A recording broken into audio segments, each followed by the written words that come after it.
हैं, हम जनता के मुद्दों को लेकर आए हैं।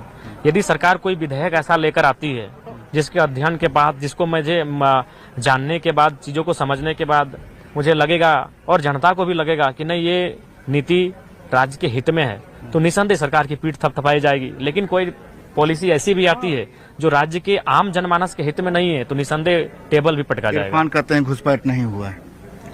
देखिए, ये जांच का विषय है और कुछ चीजें तो आती हैं, चाहे जमशेदपुर से आए, चंदन क्यारी से आए या संथाल से आए, कुछ चीजें आती हैं कि अन्य देशों के लोग अवैध तरीके से हमारे राज्य में प्रवेश किए हैं। ये कुछ चीजें अखबारों के माध्यम से, आम जनमानस के माध्यम से, विभिन्न प्लेटफॉर्म के माध्यम से तो आती हैं, तो उस पर जांच करनी है।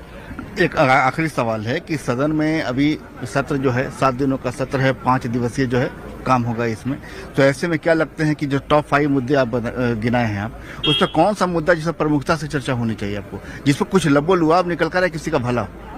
देखिए, मैंने चूंकि हमें लगता है कि एक दिन तो अनुपूरक बजट पे चला जाएगा, यानी 3 दिन का कार्य दिवस रहेगा जिसमें हम लोग वाद विवाद कर पाएंगे, तो उसमें से मेरा एक ध्यान आकर्षण रहेगा। ध्यान आकर्षण में कम से कम 5 से 10 मिनट तक हम लोग बहस कर पाते हैं, तो वह आपका प्रवासी मजदूर, प्रवासी आयोग गठन पे होगा।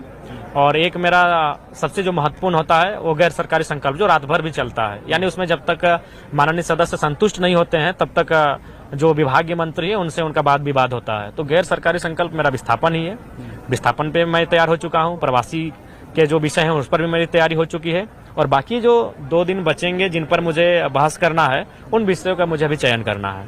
क्या कुछ कहना